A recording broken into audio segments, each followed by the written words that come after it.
These guys are ridiculous. These guys are ridiculous. Now, how about them damn Celtics? And we are back with another episode of How About Them Celtics. Sam and I are here recording Wednesday, March 27th, in between the Celtics' 2 games against the Atlanta Hawks. Obviously, lost the first one. We don't have to talk about how they lost that one, though we will later. Another one coming up. Before we get into the show, a reminder, as always, to leave a like on the video if you're watching on YouTube and subscribe to the How About Them Celtics YouTube channel. And if you're listening on audio platforms, unless you're driving, then do it when you get to wherever you're going. Leave us 5 stars and follow us on the platform of your choice. We'd appreciate it very much. While we have you here as well, Talkin' C's is live Monday, Wednesday, Friday with Bobby Kuritsky of SI Media Group. You can check that out live at 11 a.m., sometimes 10, but usually 11 a.m. And every Tuesday now, knock on wood, hopefully, we're doing Celts of the Roundtable. Our debut was this past Tuesday. You can check it under the live tab section of the YouTube channel. You can watch the replay. It was this time me, Sam, Bobby Kuritsky of SI Media Group, Cam, Tabatabai of Celtics Wire, Kari Thompson of Boston.com, Noah Dalzell of Celtics Blog, and Justin Turpin of WEEI will also be hanging out with us.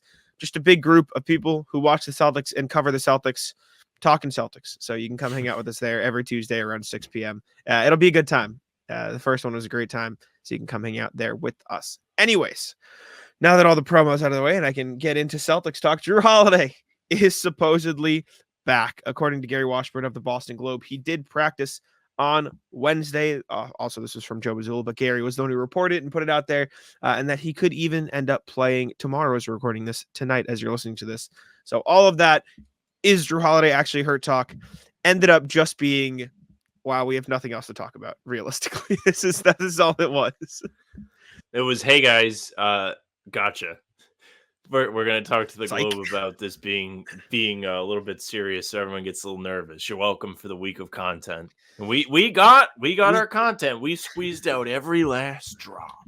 Let me take a look at this. I'm pretty sure at least 4 videos in our channel just have Jrue Holiday just slapped on the thumbnail, just smacked on there. Boom, right in your face. Well, actually, it's only one, but then we did a Jrue Holiday on the Draymond Green show video, and now this one is also going to have Jrue Holiday on the front. So. And there's also a Talkin' C's where we spent time talking about this. Yeah, this is true. At least one. A lot of Jrue Holiday talk. Lots of is he actually hurt? The answer, no. He's probably fine. He's probably a little hurt. He probably was a little hurt. But even he said it. I think Jared Weiss, the Athletic, put it out there. Like, he was like, yeah, it's not like people freaking out because they read it as dead arm, which is like nerves or damaged. And he's like, no, it just felt like stingy. Like, it wasn't actually dead arm. That's just the words I described. And everyone was like, well, why'd you do that? why did you do that? So it just sounded like he got like a stinger, and he's okay now. So good, overwhelming W for the Celtics that Jrue Holiday is actually going to be okay. But speaking of Jrue Holiday, also the title of this podcast, which is what we'll be talking about, looks like the Celtics and Jrue Holiday would like to work out an extension. Brian Windhorst of ESPN, I'll read the quote here. He is eligible on April 1st to, well, he's already eligible now, but this sounds funky. He gets more eligible on April 1st. There's fewer limits on what he can sign on April 1st. And I do think that there's interest on both sides to get something done sooner rather than later. Whether or not they do or not, I don't know. So it sounds like from that, plus this quote from Jrue Holiday back in January, I think everyone kind of knows we're set, and we're set for a long period. No matter what happens, you're going to come back here with the same guys for the most part. Things happen, but I think you can lock into that, being able to have that comfortability and just that kind of pressure off you about what's next. Sounds like Jrue Holiday would like to be back in Boston, kind of like he would like to be back in Milwaukee a couple months ago. But this time around, probably some cohesion there in terms of Celtics front office wants Jrue Holiday. Jrue Holiday wants to stay with the Celtics. Boom, something can be worked out. Does that mean the Celtics are getting Dame? Please no. Is that what you mean? They could have had him this summer. Yeah, I guess if they really wanted him, they could have got him. Because I mean, we know they weren't afraid to give up players. From what we saw, they were like, "You can have whoever you want as long as you're giving us the right guys back." Apparently, Portland was not one of the teams that. Well, I guess technically they had Holiday eventually, but you know what I mean. Anyway, Holiday. I think Holiday has been an important piece to this team this year. I feel like we felt his presence not being there, or I guess we missed his presence, if you want to put it that way, on Monday when the Celtics just had no answer for Atlanta coming back. Holiday and White have been calming presences for this team. Holiday more so. I feel like he's just been hey, if you need me, I'm here. I'm a fireman. I'll come in and put out the fires, but you guys just kind of do you. I'll play defense and shoot threes. Again, there have been situations this year where he's stepped up. I know I wrote about it months ago, but he was really good on Christmas. He was good in the game in Sacramento when De'Aaron Fox was lights out and then Holiday was left to play with the boys because I think Tatum missed that game. He rolled his ankle against the Warriors, so it was Holiday and the fellas instead of Tatum and the fellas. And Holiday took control of that game in the second quarter. He's shown us that he can create shots. He's strong enough to get inside, and he's a decent finisher around the rim. I know there was questions about that early in the season, especially when he missed the dunk against Charlotte. But I really trust him. I think he's somebody that can age gracefully. We're kind of seeing it now. If you want to look at another guy that would be Holiday, it's Al Horford. He is also being asked to play defense and shoot threes. So the Celtics have roster spots for guys that can play good defense and be reliable knockdown shooters from beyond the arc. There's no question that they should offer him some sort of extension. It's not my money. They're allowed to pay him. What do I care? I don't care.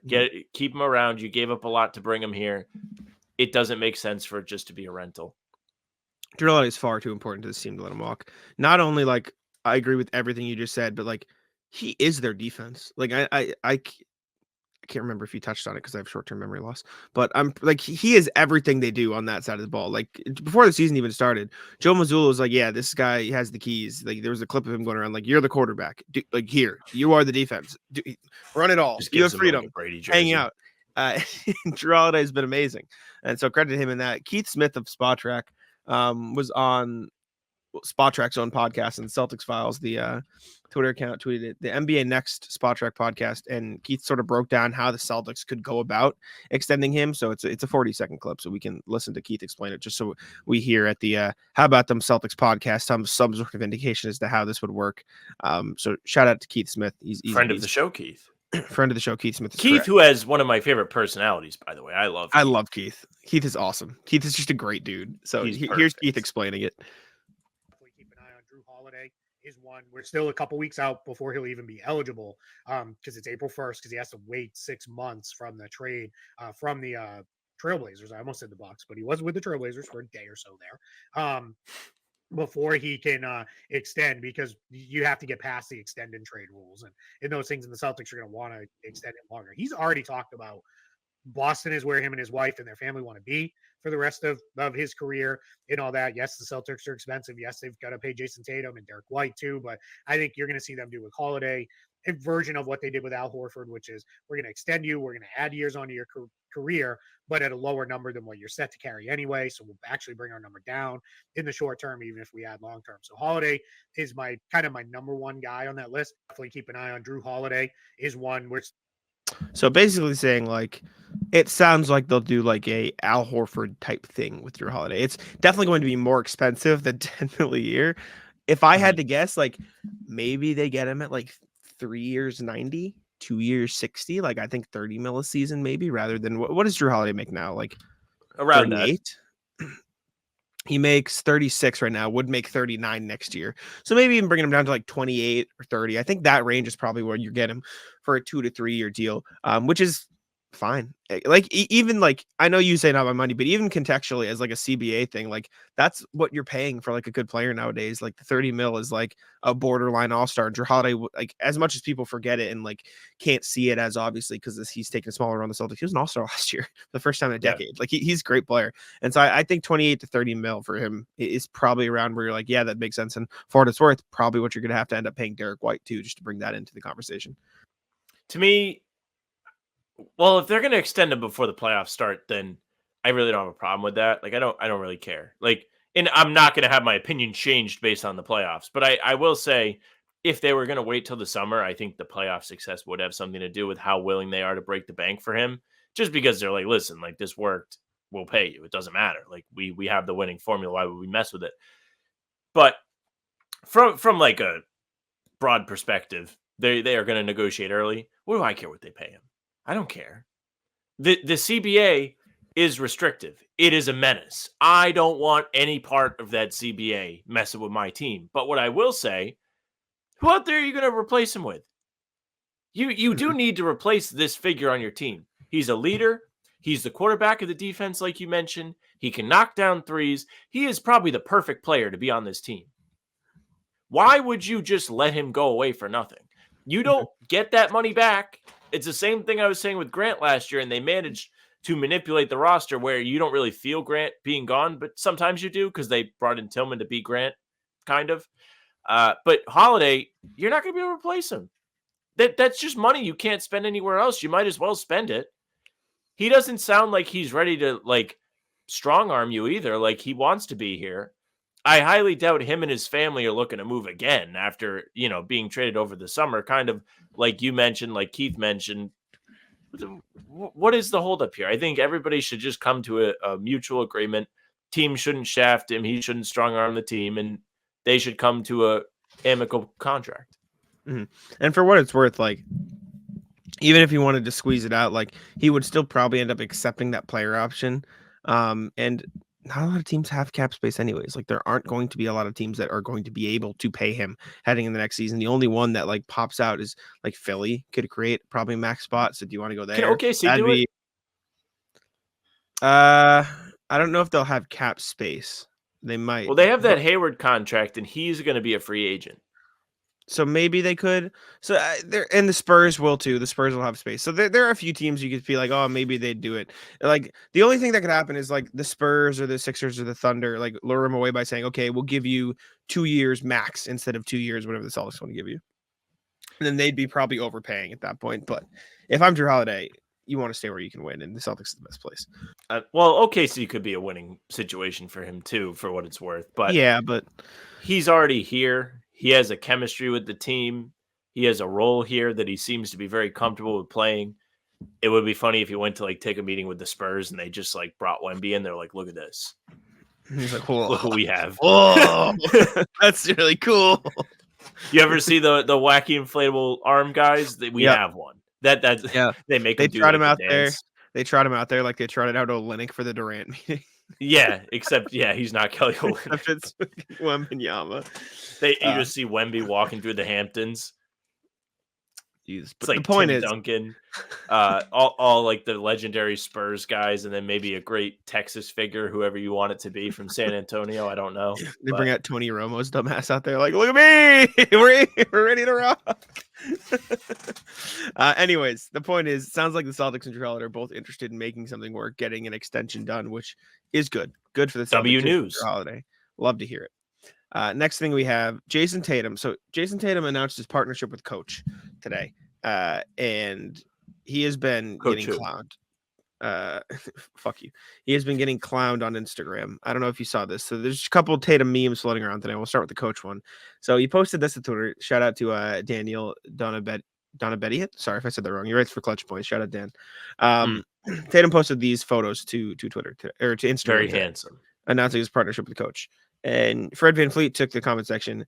Nah, this super light skin. And Bam said, okay, sassy king. They're just clowning him. Just clowning him in the Instagram comments, which I thought was entertaining. And so I thought I'd bring it up. Well, I actually was going to put this on the sheet too. So W pick from you. Look how handsome this man looks. You don't see other NBA players getting this kind of love. It's like him and Jalen. Well, you want Shea. Shea gets all that love. You know, I've seen Shea. Shea very well. Does he have the partnerships though? Is what I mean. Skims.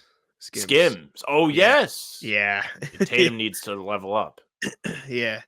The Shea Skims. Oh, people love Shea. I heard Kim Kardashian and Chris Paul are in business too. You're the worst. Yeah, they signed SGA to launch their Skims men's line. I mean, Jalen had some of the photo shoots there where he was looking ripped too. Jalen, I mean, let's be real. All these NBA players are jacked, unless they try Luke out there. Maybe it wouldn't be Zion? as exciting. Well, actually, Zion's back. Zion's actually kind of jacked now. Let's not disrespect that guy anymore. He is very. Guess he got rid of all the Mountain Dew in his bathroom. Evidently so. Just bottles of Mountain Dew after he brushed his teeth. That'll probably do it. But the other Tatum thing was Shaquille O'Neal. O'Neal height is listed at 7'1", right? Tatum's listed at Jayson Tatum height 6'8". 6'8". I thought he was 6'9". 6'8", Whatever. listed at 6'8" on Google. Okay. You're not going to sit there and tell me that is the difference. Like, people are on Twitter saying Tatum 6'8", huh? 6'8", huh? And this is the picture they are using as evidence. Thoughts? So Noah audio replied. For audio I think listeners, Cam. Tatum standing next to Shaq, by the way, just in case you didn't pick that up. Good call. But Cam tweeted this picture, and then Noah replied to him and was like, listen, like, people shrink when they get older. So that could be a factor in this. Shaq is what, 50? 50-something? Shaq age. 52, yeah. Yeah. So, I mean, he's still gigantic. Can't confirm. He walked right by us in Vegas. He's huge. Tatum, also a big individual. The interesting part about this is, like, Shaq doesn't even look like more physically imposing than Tatum in this picture, really. Like, he doesn't look like an absolute behemoth. Tatum's Yes, shoulders he's a might be little wider tall. than Shaq's. That's what I'm saying. Like, look, like, I don't know. It's cool that Tatum's tall. He could be wearing shoes that enhance his height. Not to say he's wearing platform shoes, but, you know, like certain sneakers will make you a little taller. Yeah, cool that he got featured on the post-game show there on Inside the NBA. I know they're in Atlanta, so they got to do something while they're down there. Celtics legends. Tatum's build is crazy. He's just like skinny shoulders, just double his length, double his width. Like, What look I at that. would do Like for that. that build is insane. My God, it makes me sad that he's our age because just shit. What are we doing? Yeah, he is. Isn't that nuts? Like, that's when it's like not fun. Like, Springer's like 4 years younger than us. Not fun at all. Not fun at all. Football season may be over, but the action on the floor is heating up. Whether it's a tournament season or the fight for a playoff home court, there's no shortage of high-stakes basketball moments this time of year. Get in on the excitement with Prize Picks, America's #1 fantasy sports app, where you can turn your hoops knowledge into serious cash. Testing my skills on Prize Picks this season is the most exciting way to play daily fantasy sports. If you have the skills, you can turn $10 into $1,000 with just a few taps. Prize Picks is really simple to play, and I can make my picks and submit my entry in less than 60 seconds. Download the app today and use code CLNS for a first deposit match up to $100. Use the code CLNS for the first deposit match up to $100. Pick more, pick less. It's that easy. Speaking of Jaden Springer, I don't know if you did that on purpose, but thank you. Jaden Springer had a big game against the Hawks the other day. Came in, played some big minutes in the fourth quarter, had another game earlier, like in the week. I forget which one, where he played 4 seconds at the end of a half. And I think it was Chicago. Played some good defense. Chicago, good call. But he's played well. Noah Dalzell caught up with him after the G League game and asked him about it. She posted it to Twitter, and he spoke about like his experience, like playing in that game, et cetera, et cetera. So we can listen to Jaden Springer's thoughts here. Noah also just didn't edit out the screen recording notification, so I had to give her shit on Twitter. I mean, that's cool, man. Going out there, be able to compete, and real meaningful minutes, being able to go out there and try and help my team as best as I can. It was fun, and that's what we always be talking about, like having to stay ready, because you never know when your number's gonna be called. And mine came in the fourth quarter. I feel like that was a big stretch for us. So I mean, yeah. So Springer talking about that. Played well, played with energy. I saw somewhere else that he said he didn't really know that he was going to play. He just was like, "Oh yeah, I'm ready. Heated. I'm ready to rock." Noah wrote about it for Celtics blog. He said, "Quote, I thought I found it. Never mind. I didn't find that exact quote, but Missoula talked about it. He said he brings physicality, his ball pressure. He got an illegal screen. He almost got a steal at half court, got a little bit layup in transition, just an opportunity for him to grow. Tatum talked about him as well. Just making an impact, picking up 94 feet, getting into guys in the defensive end, making it tough, fighting through screens. Guys in that stay ready group, they do a hell of a job whenever their number is called and they get an opportunity. And then Springer last month, also, this was in Noah's article, talked about like what it's like to join the Celtics. Said it's crazy. You walk in the practice facility, the arena, anywhere you go, you can just feel the greatness. You look up, see all the legends that paved the way. It definitely is a great feeling. It makes you want to go even harder. Again, reminder, Springer coming from Philly, saying that about Boston, just in case you're curious. But yeah, Springer getting that opportunity. Good for him. Yeah, I mean, if you listen to the show, I'm in on Springer. Fan of him. Was excited about the trade. I didn't think he was going to play right away. He clearly hasn't, but it's cool that he's able to go out there and make an impact regardless of being a bit raw on offense. Like we talked about on the playback because we were live with Jake from First to the Floor and Celtics blog. The man's jumper is not there. Jack can tell you he watches him shoot jump shots warming up before these games at home, and he's putting in the work, but it's not quite there yet. He looks good from the mid range for what it's worth, but the threes aren't there, and that's something they're going to need him to do if he's going to play consistent minutes. He's young. He's only 21. He has plenty of time to develop, to get better, and we've seen that. Like he was ready, like he mentioned, stay ready. He came out there and actually made a huge impact on that game. Celtics were reeling. It was a game where they clearly knew they had nothing to play for. They'd already locked up the East. Why do we care? We're up 30. We're whomping this team. Who cares? Joe was like, okay, you guys don't care? Springer time. Get in there, buddy. Teach him how to try. And that's what he did. He was gritty the entire time. He was hustling. He had a big tap out rebound, I think. And he just made his presence known. Had a nice fast break score. I like Springer. Reminds me of Avery Bradley. Shout out Greeny for the original comp on that, but I'm in. Yeah, Springer looked good. You just gotta work on that shot. Once he gets that down, he's ready to rock. Okay, it's okay. Next thing, this is half a plug and half a topic of conversation.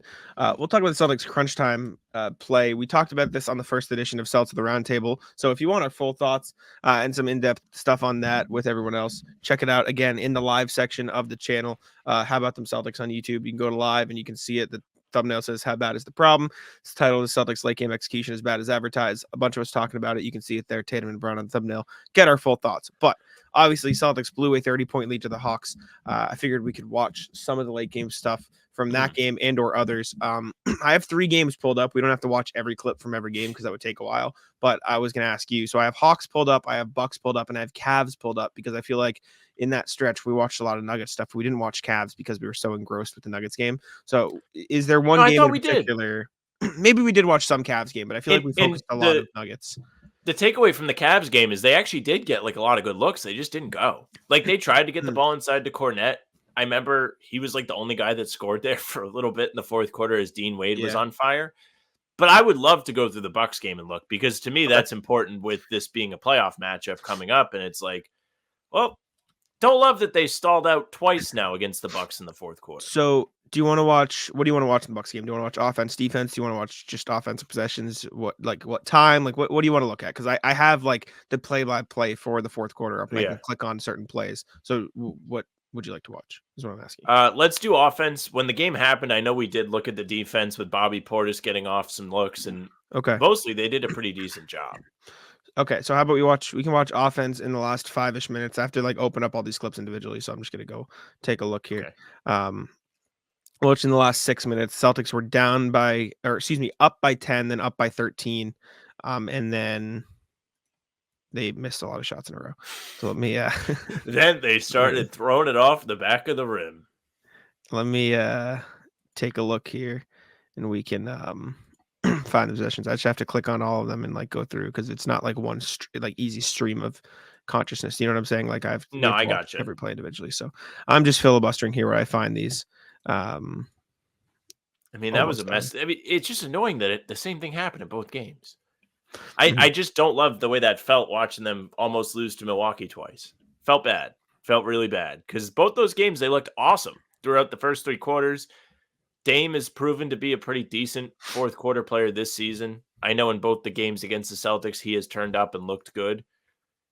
You got to be able to just keep these guys at a distance. You can't fuck around with the Bucks. You can't fuck around with New York. You can't fuck around with Cleveland. You just can't. And it's going to happen. These are other good teams. You're going to have to compete in games against them. It's not going to be free wins. But you got to take care of business, especially in the regular season when they didn't have Giannis. Go ahead. Agree. So for audio listeners, Celtics are up 10 here with just under 6 minutes left in the game. This is a much better viewing experience on YouTube. So if you'd like to flip over, check out. We even have the score up there for you. Just in case. We're about 23-ish minutes into the show. So Tatum gets the ball top of the key, and it is everyone's faced the floor.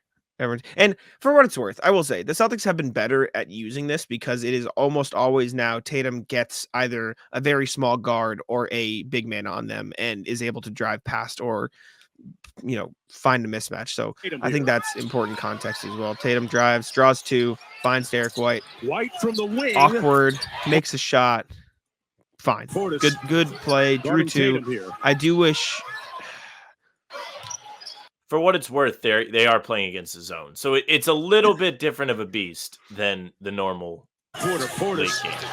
Guarding Tatum. I guess, yeah. It is weird, though, because the Celtics are just like playing into the zone as if it was man. Do you want the audio for this or no? No, I turned it off on purpose because I'm gonna. I hear the commentary. You do. Yes, I just muted the screen audio. Okay, on perfect. So Thank you. Thank you. I didn't know you could hear that. Okay, perfect. This is the next offensive possession. Celtics scored on that one, obviously. So they're go up 13. So Jayson Tatum now gets AJ Green on him. Finds Derek White. I'm fine with that play too. I don't know about you. I don't see that clip. I forgot I have to share the tab every time. Sorry. No, it is a pain. This is a pain in the ass. Tatum switches, gets AJ Green on him, sees Pat Connaughton go to guard Horford down there. Clean. That's good. I mean, this is what you want, right? It's a good read. Derek White is a good fourth quarter player this year. He's made a lot of these shots. It was an open look from the corner. I trusted that the shot was going to go in at the time. Fine. I did too. Fine shot. Easy. Okay. Next one. Celtics missed that one. Obviously, Bucks go down and score 2 points. Now Celtics are only up 11. Derek White brings the ball up, passes it to Tatum, swings it to Brown. Brown gets a lay-in, AJ Green on him, and loses the ball. Turnover. Where did he lose the ball from? I don't know. I think AJ Green poked it out. No, Bobby Portis got it out in the lane. So this was an okay drive. I didn't hate it. Connaughton kind of collapses and Pritchard's there for him in the corner. And this is the sort of thing I think differentiates Tatum and Brown. I think somebody in the roundtable stream was asking us this in the comments. Like, why do you guys hold Tatum in a higher standard than Jalen when I really feel like they're not that different? Well, plays like this would indicate that. Now, Jalen has been an absolute heater when it comes to going to the basket. So I respect his confidence. But at the same time, there are two guys waiting for you in the lane. Both of them are help defenders. And this is a zone, by the way. So Pritchard being wide open in the corner is a great option for you, especially after the man was red hot in this game. He was cooking. To Brown's credit, I do think he was trying to make the pass. He just got stripped before he had the chance. Okay, let's see. He could have made it here, but the ball was like on the left side of him. And so I think he would see how he like sort of angles his, I don't know. Maybe I'm trying to give him the benefit of the doubt, but I think it was 50-50. Regardless, you do the point of the zone is you do have to get into the middle and collapse it, and he does that, but he just gets stripped before he even has a chance to even make any play. The good news is they are doing the right thing on this play. They just got turned over at the very least. Yes, I agree. Okay, next one. Obviously, that was a turnover. Bucks score 2 out of that. Celtics only up 8 now. Excuse me. Sorry. Run up Porzingis. I cannot stand Porzingis screens. They're useless. Oh my fucking god! I'm so mad. This sucks. This sucks so bad. I hate being the messenger. It sucks. I'm not even trying to break your balls. I think this is a good segment. We don't have to do the Hawks game too. We can just talk about it because it's kind of fresh in our brains if you want. Porzingis doesn't screen ever. Actually, he never actually screens the ball, and it works here because Tatum gets the pass over. But like, if this is a real screen, Tatum does this all the time with Derek White. Tatum will screen for Derek White. And then Tatum will box out. So effectively, if Porzingis actually sets the screen here, Beasley will be forced to either go on him or go back into his zone. So regardless, Porzingis is going to get into this middle of the floor, regardless if he actually sets the screen or not. And so if he actually sets the screen, then he can get Beasley on his back. Then Beasley is effectively out of the play. Tatum can still make the dump and pass. And then they just have more defenders like lost.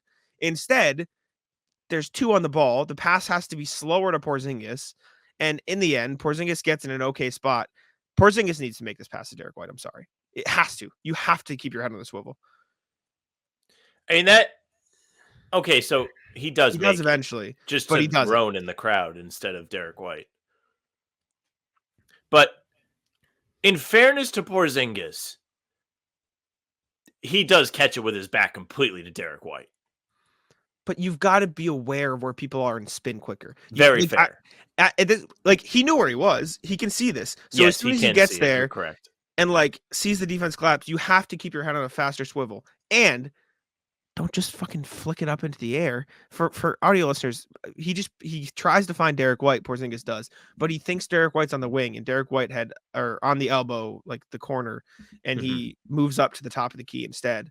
So like maybe you say Derek White should have gone to the wing. Maybe this is Derek White's fault. Maybe it's something to work on. And he usually goes there instead. You've got to just know where people are on the floor, or at the very least, Jaylen Brown is in the corner at this point. Like at the very Bobby least, Portis find is taking anybody. a step in. Right. So Porzingis, and I'm not like, I know you say it all the time, this isn't a shot at you, but like another reason why you probably want the ball in Tatum's hand at the end of the game, because of all the decision makers on the floor, he's the best out of the big three, just by a long shot. Sure. I mean, it's easier to like nitpick this when it's in slow motion too, but like this would be kind of a sick lob to Horford here with little boy Lillard on him. Not gonna lie. Yeah, Porzingis had 3 different passes he could make, and he passed to Roan. That's the point. Not good. Turnover there. Celtics were only up 9 after this. Now, Bucks go down, hit a 3. Celtics only up by 3. Porzingis topped the key. Now, okay. I don't know what happened before this because we don't have the whole possession. But what we are currently seeing, God damn it. I don't know what happened before. I don't know what happened before this because we don't have the full possession. But what we are seeing, I assume it was a pick and roll, and they kicked it back out to Porzingis, and the Bucks are overreacting to a shot. There are 2 people open. I don't know if the Celtics score out of this. Let me look. Is this a score? Nope, it's a miss. But they found Derek White. Good play. There is no better offense than this. That you cannot be any better. They pick and roll, I assume Porzingis, or pick and pop, I should say. Porzingis got a 3, or a chance at a 3. The Bucks sent 3 at him, which is, by the way, horrendous defense. And the Celtics just missed their open shot. And at the end of the day, it sucks. It is what it is. And then Celtics get a rebound. Brown goes to the line. I forget if these are the ones he misses or makes. I think these are the ones he missed these. Those only misses. I'm going to share the tab before I go now.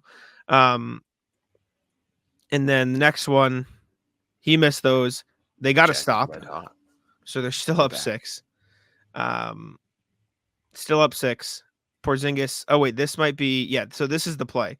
This is the same play. Yeah, it's just gonna be the Jalen attempt. This is horrendous defense by the Bucks. So that is the foul on Jalen. He misses both of those. Then the Bucks go down there and make another 3. And then again, I wish we could see the full possession, but we can't. We see an action here. Not an action, but we see something happened here. And Jalen is just floating. Jalen is floating midair. He is 2 defenders on him. Makes a great read, to Jalen's credit. I was going to say in this moment, you have to find Tatum there. You wish you found him like a step earlier because he could have had an open layup. But they get Mr. Porzingis wide open 3 in the corner. Yes.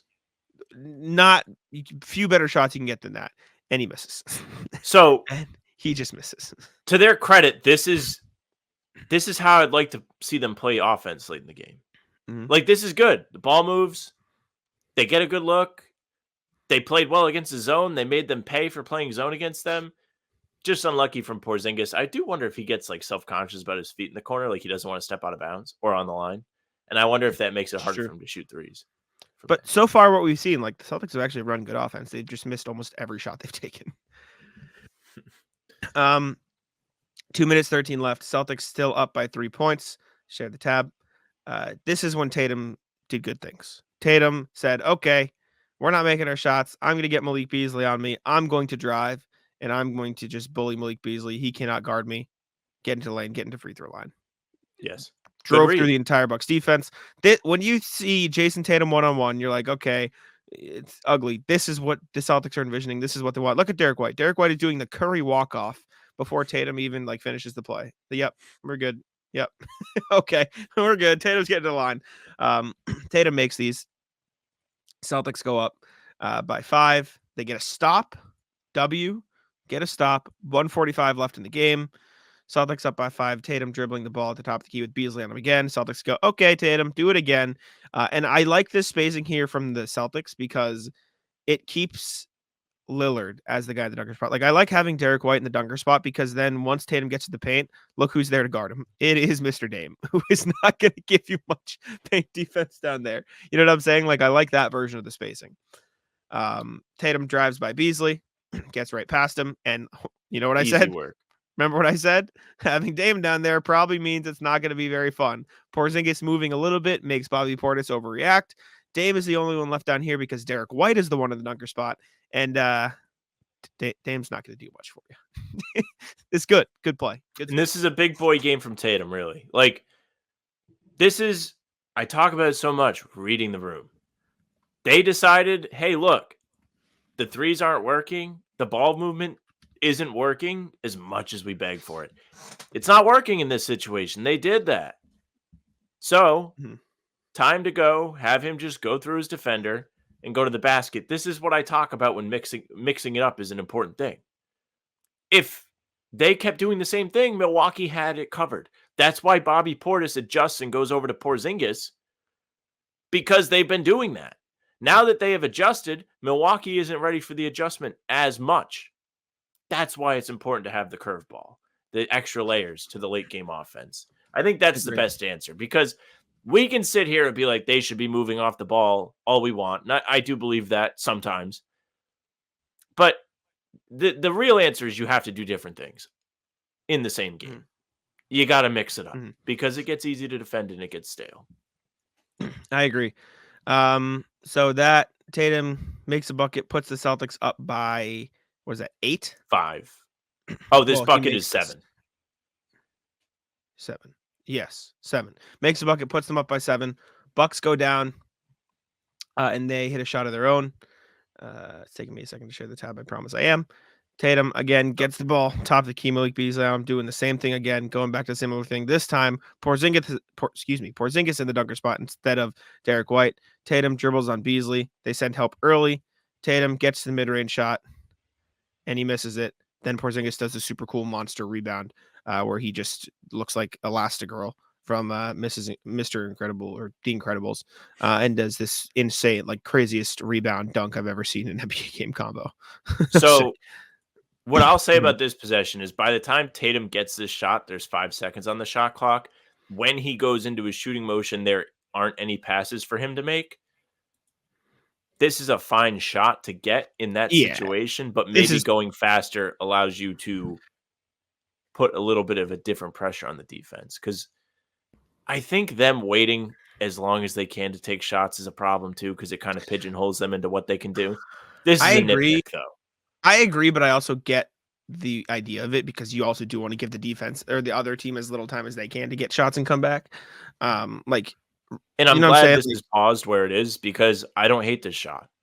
No, this isn't. This is a Beasley fine is not close to him. This is a makeable shot from Tatum. It's a fine shot. It just didn't go in, but and then Porzingis cleans it up, so it didn't matter anyways. So good for him. But yes, I don't hate this possession, especially because this is the first time they went to the Tatum go to the mid range, right? Like they had him drive, they had him kick, they had him all that stuff. But this is the first time he took a mid range look, and so Beasley was so worried about the drive that he had to like worry about it. Credit to Porzingis for cleaning that up. Probably got fouled on this. Who did? I remember at the time thinking that Porzingis got fouled on this. Let's see. Did he? He kind of gets pushed when he goes up. Yeah, Bobby Portis gave him a little friendly shove. It's ticky tack though. I don't know. You shouldn't call that with a minute left in the game. Yeah. Next one, Bucks go down. Celtics were up by 7 with that bucket. Bucks go down. And they did in fact make it 3. So Celtics are now up by 4 with 45 seconds left. And something happened where, what did I miss here? What did I miss and not click on? Because there's 5 seconds left in the shot clock in this play. Maybe a block. What is this? 45 seconds. Let me take a look here. 1 sec. Deflected out of bounds, I think maybe. Yeah, I can't find anything here. There's something here that didn't count as a play that I can't see. But something happened, unfortunately, that we can't find. So the Celtics are left with this inbounds play with 5 seconds left on the shot clock. Tatum gets the ball, finds Derek White, who drives to the lane. That's a good Derek White shot. Yeah, that's a fine Derek White shot, especially with 5 seconds left on the shot clock. He just front rimmed it. Like he makes that shot 8 times out of 10. So yeah, whatever. Sucks. But I want to talk about this for just a second more. This is good. Them doing this is good because they didn't just pass it to Jalen because Tatum's the inbounder and say good luck. They had something set up. We hear people talk a lot about the Celtics not having plays down the stretch, me included. That's great. They got Derek White going downhill off a screen to get to a floater. I'm glad to see this. I am glad they pulled that out. W. Then the Bucks go down. I believe they hit a shot. They get a 2-pointer, I think. And the Celtics come down. Derek White handling the ball at the top of the key. Pat Connaughton on him. Jaylen Brown faking a screen, kind of standing there. Then they force the ball to him, and Malik Beasley fouls him. I wish Jaylen Brown just set this screen. Like, just set the screen. Get Derek White driving to the right. Worst case, you get the ball back. Best case, Bobby Portis helps over. Like, just set the screen. Why are we like? This is where it gets like clunky to me, and this is nitpicking as well. So, here's what I'll say about the screen, and this gets negated because they pass him the ball. But I think there is somewhat of a wrinkle to this where the Celtics don't necessarily want Jalen to get fouled because he's not the best free throw shooter, and you can't just like foul a guy off the ball unless they're involved in the action. So by setting a screen, he would technically be involved in it. But then they give him the ball anyway. So I don't really know if that's part of this. And for what it's worth, he did get fouled. And he did make both of these. So yes, credit to Jalen. Excuse me for that. And then after he goes this, we play just get defense on Dame. Yeah, we just get into take foul after Jaylen Brown shuts down Dame at the rim and almost just ends his life. And then they just foul, and then the game's effectively over. So rewatching it all, I think the late game offense actually wasn't that bad against the Bucks, realistically speaking. Well, that's why this is good to watch, because yeah, we have so many memories burned into our brain about the Celtics not being good. Even in this game, right? They did just go ice cold in the fourth quarter. It didn't help that Milwaukee made all the threes. But they actually buckled down and managed to win this game. We want to watch Hawks too? It's our show. No. We can do what we want. No. But even the Hawks game is a good example of, like, some of it worked. They matched the punches that the Hawks were throwing, and the Hawks did get some ticky-tack fouls in that where, like, they were in the bonus, they got free throws, and they made both of them, and they didn't really have to work on offense. So I don't even know if it was the Celtics not getting stops. There were some that they just let them get buckets, but the late game offense wasn't bad until it got repetitive and stale, and then Atlanta was ready for it. And Tatum turns the ball over, Brown takes the bad three. That's why they end up losing. But in a game like the one against Milwaukee, you get to see, okay, they did do different things. They did adjust to it. They do the things that we asked them to do. And I wrote about just like the reaction to the Hawks game, and like I pointed out the things that people were complaining about and seeing if it was valid. And some commenter dropped this in the thread. So I want to say thank you to 5Ms on Celtics blog in the comments with 5Ms. Sure. I'm just going to drop something here that I posted in another thread. Might be actually in your comments too, Jack. This illustrates a bigger picture of just how well the Celtics have performed or not performed in quote-unquote crunch time games. The Celtics have played 31 games this season, which have included quote-unquote clutch minutes. That is, with less than 5 minutes to go, the score has been within 5 points, which I think is a bad metric for this because with threes, the game is a lot closer than you would think. Like 8 points with like 5 minutes to go is close. Even 10 points is close. In 6 of these games, including the one on Atlanta, the Celtics have gone on to lose by 3 or less. In 5 of those games, the Celtics have gone on to lose by more than 3 points. In 5 of these games, the Celtics have gone on to win by 3 or less points. And in 15 of these games, the Celtics have gone on to win by more than 3 points. So the majority of the quote-unquote close games have been wins at 64.5%. So they're 20-11 in quote-unquote clutch games. But somebody in the replies points out, like, it's not nearly as good as the 37-4 record in games that aren't including clutch minutes. And, like, yeah, you're probably going to lose more games that are close. But at the same time, like, I don't know, like, you're only winning one possession games. There are, what, 3? So you're 5 and 6 in games that are one possession. It's not great. Not the best. Great.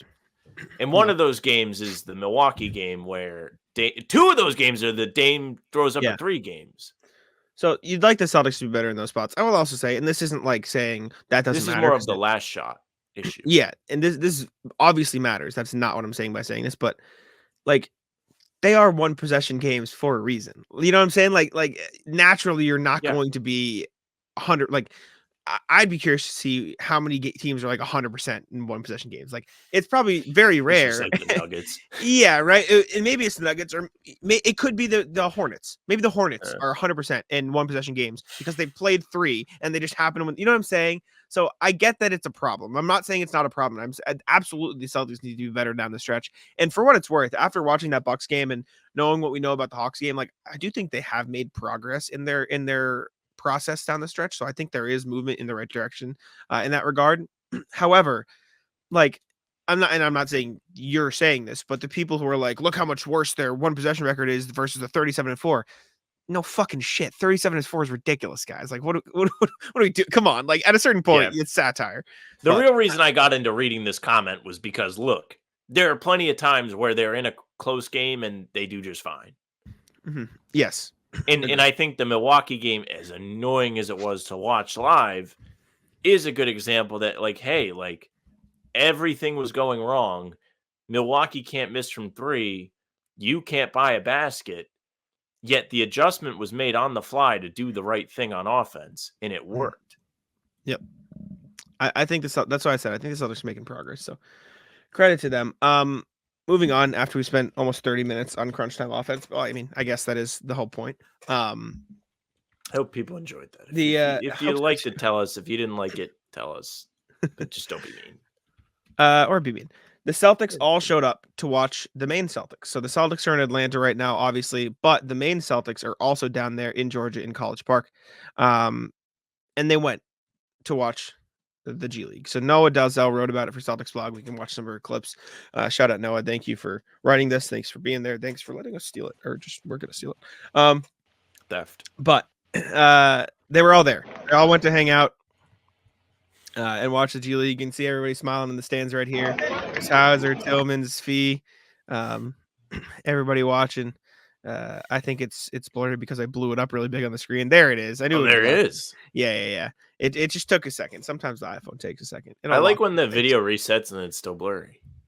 Yeah. Well, I think that's just the video. I don't think that's Twitter. I think. Oh, never mind. We're back. Yeah. Derek White, O'Shea, Sam Hauser, Tillman's there. Assistant coaches all in the crowd. You see everyone pulled up to watch the G League. Good teammates. Handshake. W. Good for the Celtics.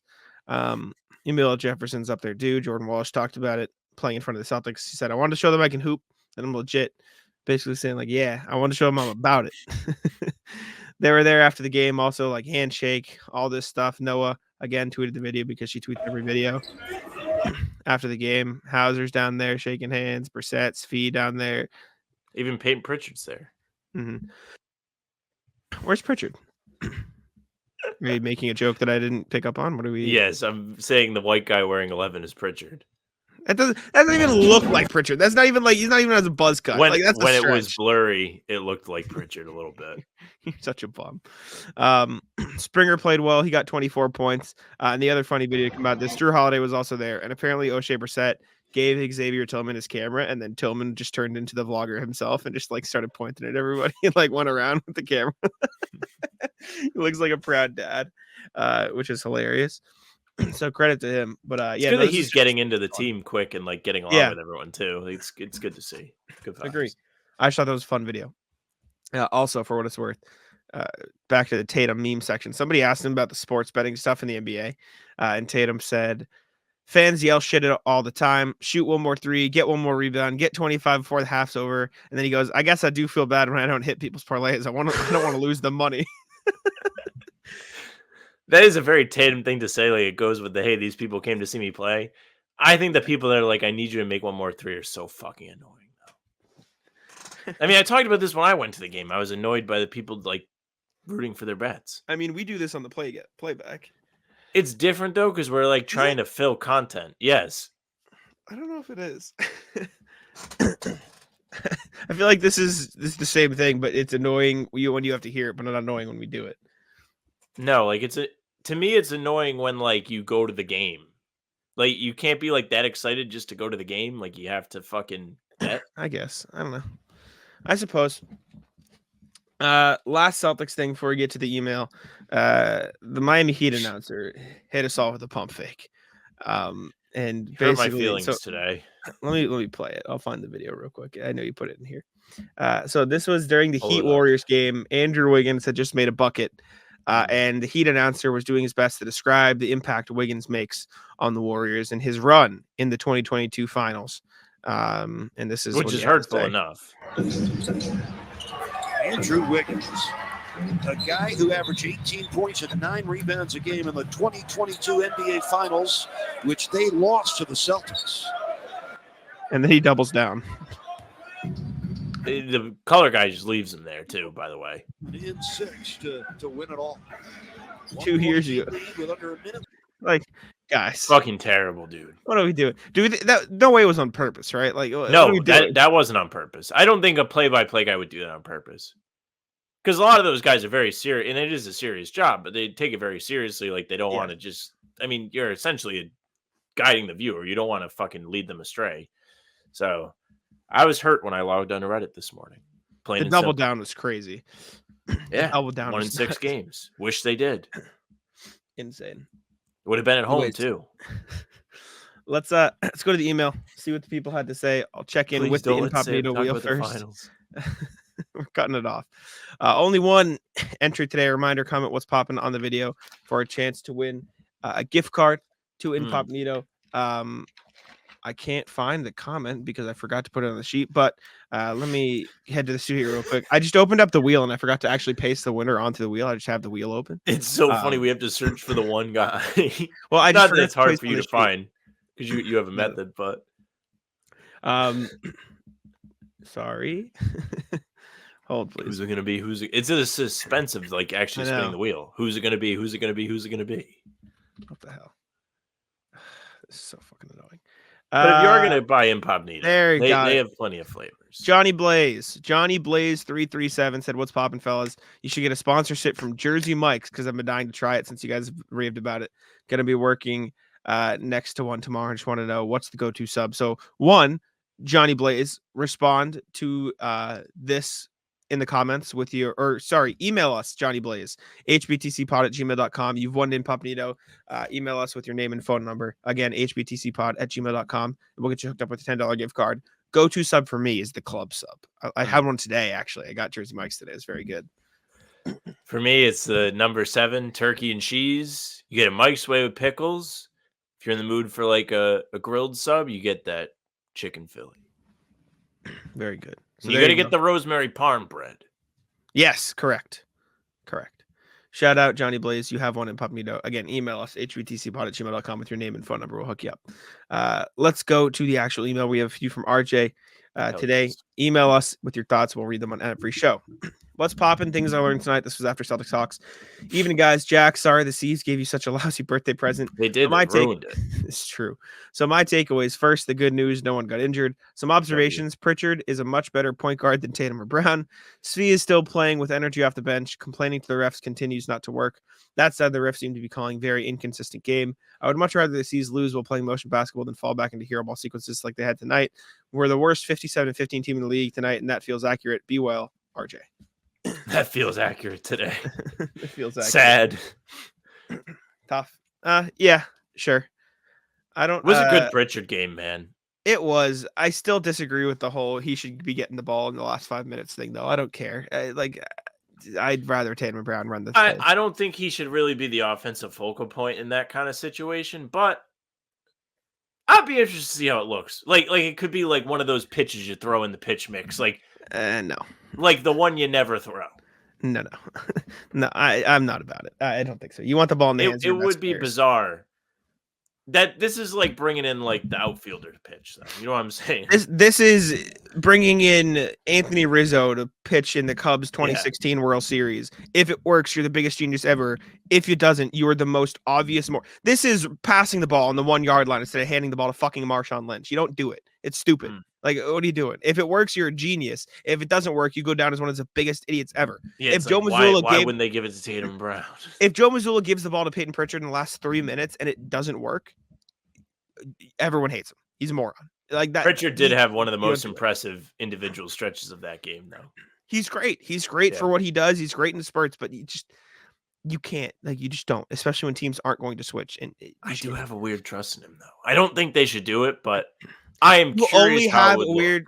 You only have a weird trust in him because you haven't seen him. Oh, I haven't involved seen in it those yet. situations. You're right. You're right. That is it. That is I absolutely haven't. I why. haven't seen Pritchard trying ISO yet, so I'm curious. No. Imagine he like goes like 3 for 3 on ISOs, and I'm like, they need to give it to him no matter what. What's poppin'? RJ says food makes everything better. It's been a couple of weeks, and in light of Monday's foul taste, here's another look back at sandwiches I have known. Because why not? The chicken loaf lunchbox sandwich. I don't care for bologna sandwiches as a kid and still don't. And while ham sandwiches are very tasty, ham was also expensive. Chicken and turkey breasts were pricey too. Enter the humble chicken loaf. In composition, not flavor, was the plywood pressed wood of lunch meats.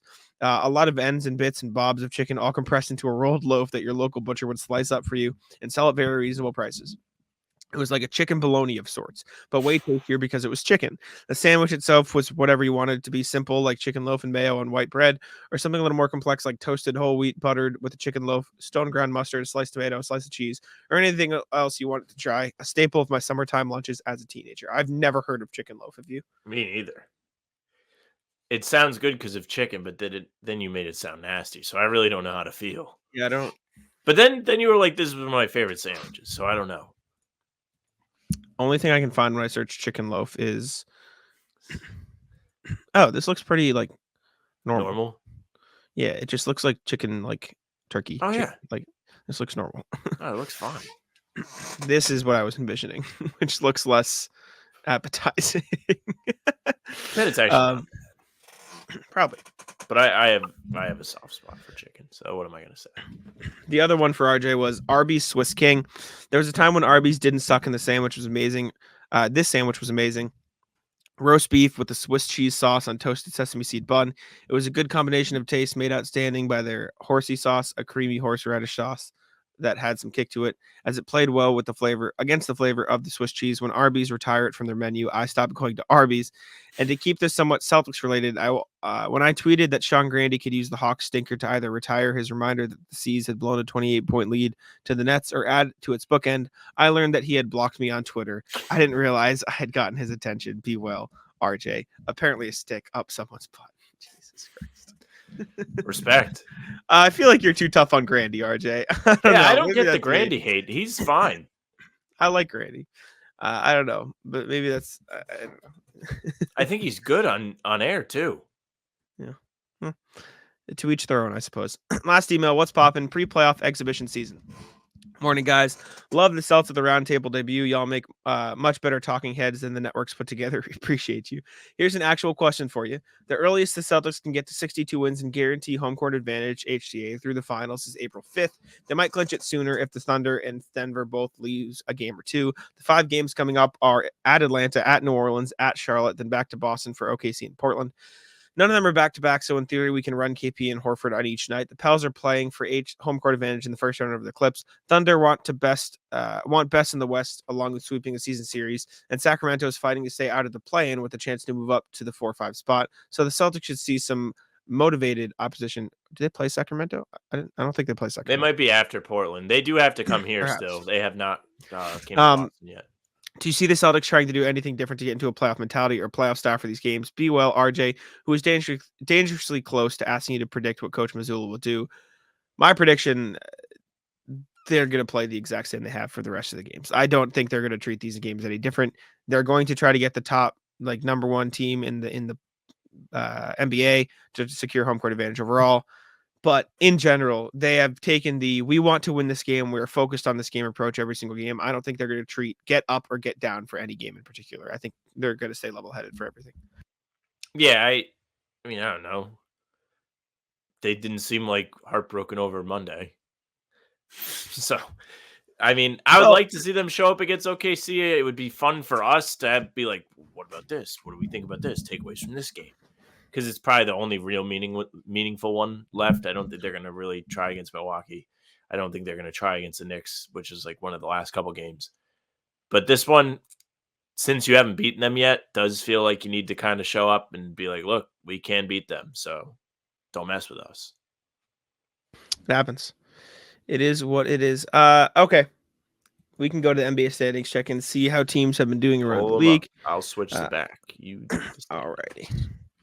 NBA standings, check in. So, spoiler alert, as usual, Celtics still atop the Eastern Conference. Unfortunately, the lead has dwindled from 11 games to 11 games with their loss. So they are no longer 11 games ahead. They're a mere 11 games ahead. In second place, the Bucks remain. They also lost their last game, which we can talk about because they devastating fashion blew a big lead just like the Celtics. How big was their lead? Do you know? 19 in the fourth. It's not great. Was the Celtics 19 in the fourth? What was the Celtics by the time the fourth quarter came around? In the fourth, it wasn't that high. Yeah. So Milwaukee, who'd they lose to? The Lakers, right? Yeah. I'm not saying in that scenario, what would you rather happen? The Lakers lose or the Bucks do that? Lakers lose. Really? It really doesn't matter what the Bucks do. I know, but the Bucks do. I don't know. I can't. I'd rather what happened. The Lakers are playing for more than the Bucks are right now. If the Lakers lose games, they could technically fall out. I know, but I don't know. I just rather that just going into the playoffs, all the Bucks people being like, "Oh, look what happened to the Celtics!" Like, put them back in their place. That's my thing. Because everyone I can after see the that side Celtics of it. game, yeah. Power ranking says hate the Lakers first. I don't care. Cavs in third, 13, half a game ahead of the Knicks, and a game and a half ahead of the Magic, who are 14 and a half back now, and a game behind the Knicks. Pacers 2 games back of the Magic, but a game and a half ahead of the Heat and the Sixers, who are 18. Heat and the Sixers, who both lost, and the Pacers, who won. Those guys losing their chance to jump up on the Pacers. This race in the middle is a lot. And then, per usual, Bulls, Hawks 9-10. The rest of the East doesn't matter. There you go. Well, Raptors did lose their 11th in a row. Washington Wizards. It does belong to the Wizards. That's the first time they've won 3 all season, 3 in a row. Yep. 5-5 in their last 10. They are back. They are lapping your Pistons now. They're laughing at them. It's okay. Tanking. Yeah, all this for the Pistons to drop down to 5 again. It is crazy. I was thinking about this today. Just because you're the worst team or just because you're the top team, it kind of means nothing. Nope. Because lottery odds are even. So anybody lottery odds and playoffs. Just both ends of the spectrum. Yep. You got to fight through. Last time a 1 seed has made the finals is when? We did this not long ago. Cavs? No, last East 1 seed. Oh, East 1 seed. Yeah, probably the Cavs. I don't know. Probably the Cavs. I don't know if the Cavs were ever the 1 seed when LeBron was there the second time. Then I don't know. I don't know the answer to your question. Maybe the Celtics. You want me to look? Yeah, I know we've recently had this discussion, but God damn it. I am curious. Hold, please. All right. Last year, no.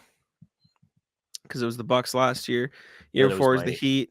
Heat didn't make it in 22. Sixers definitely didn't make it. 2020 was the Bucks. They didn't make it. Excuse me. 2019, it was the Bucks. They didn't make it. 2018, it was the Raptors. They didn't make it. 2017 was the Celtics. Nope. 2016 was the Cavs. Oh, they did. Okay. Yeah, the Cavs. I didn't know if they finished first in that season or not. They were the 1 seed that year. 1 game ahead of the Raptors for the 1 seed. Okay. Out west this year, 9-1 Nuggets are topping the West. Half game ahead of the Thunder, who are 8-2 in their last 10. Nuggets have won 4 in a row. The Timberwolves are 7-3 in their last 10. The Clippers are only 4-6. They've lost 2 in a row. And they're now only a half a game ahead of the Pelicans, who are 7-3 in their last 10.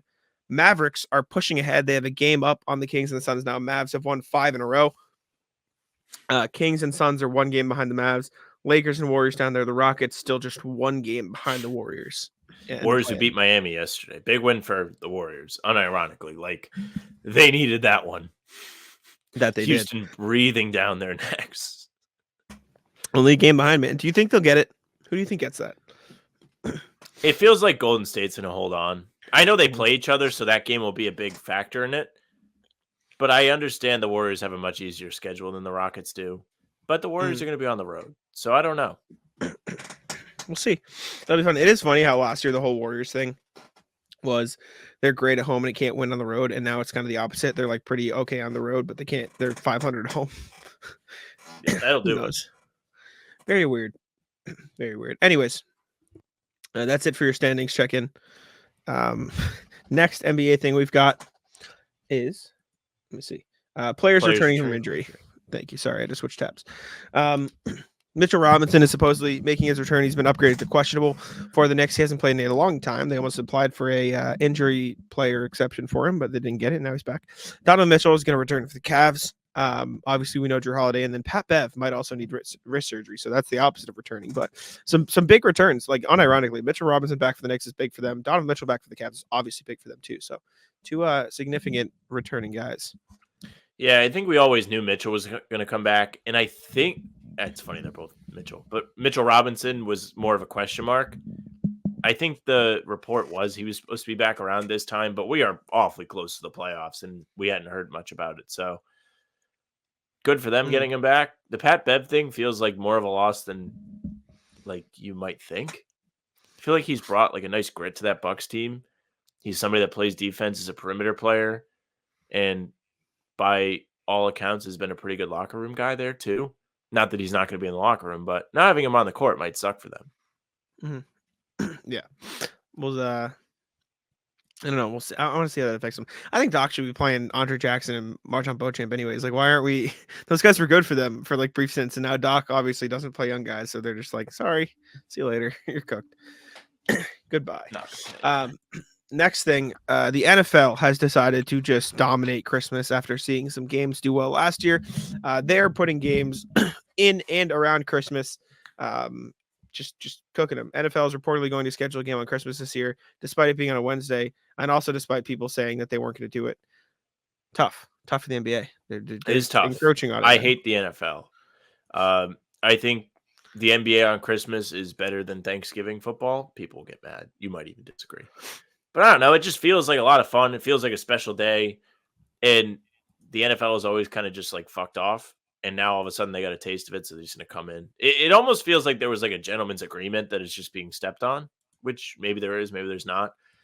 But yeah, the one thing about this is Adam Silver's getting his comeuppance for all the jersey stuff.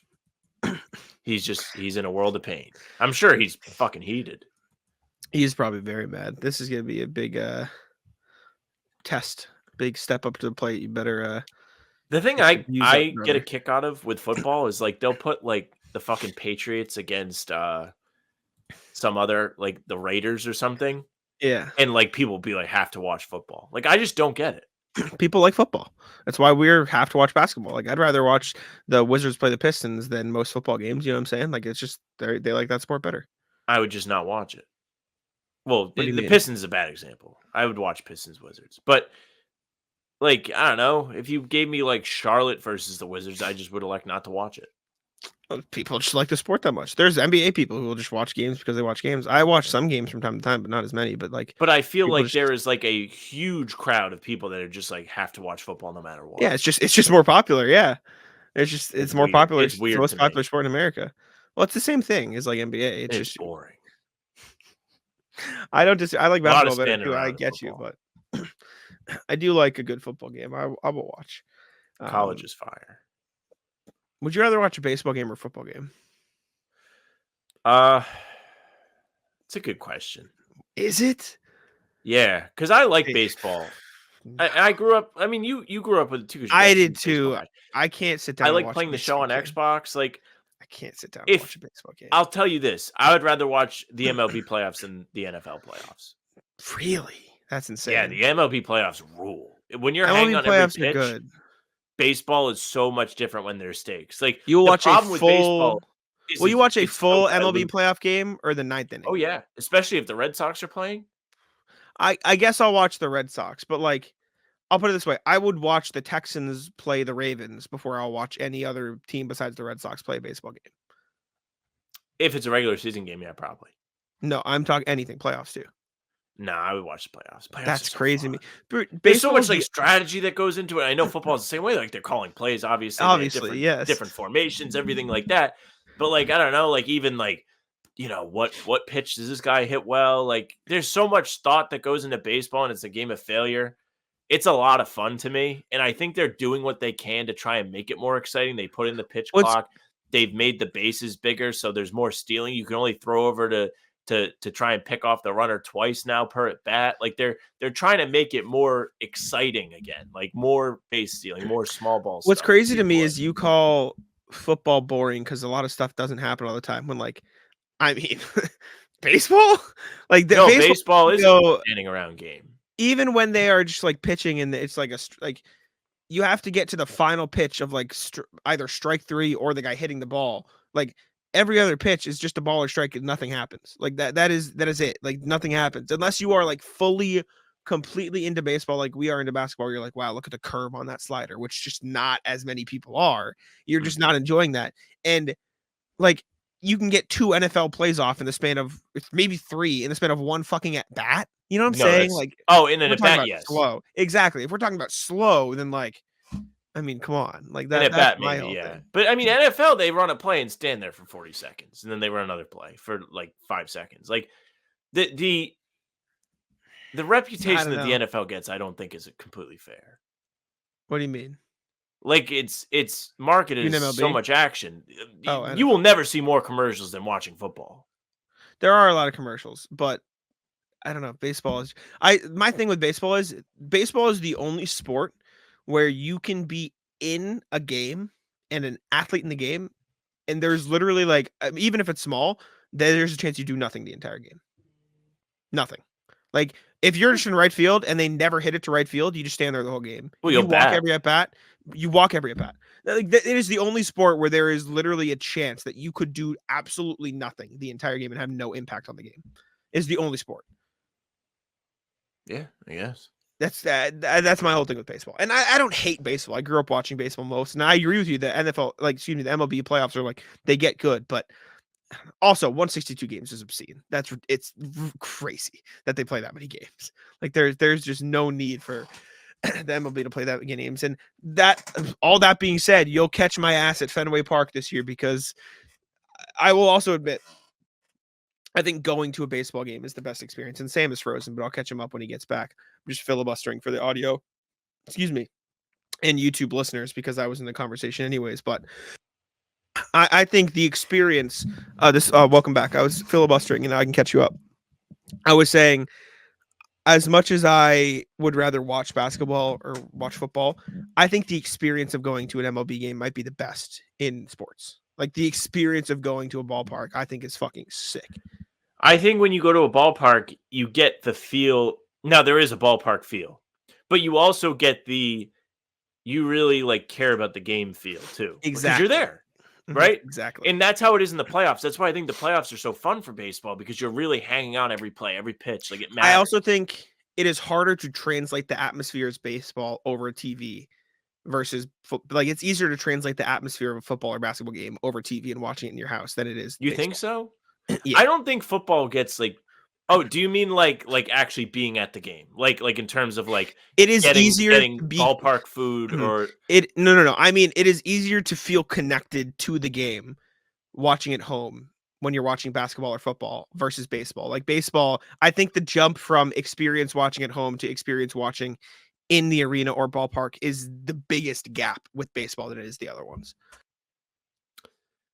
I can see that then. I was going to say, like, I don't know. I don't really feel the football game through the TV. Like, you know how, like, in basketball, maybe it's because you can't really see the crowd.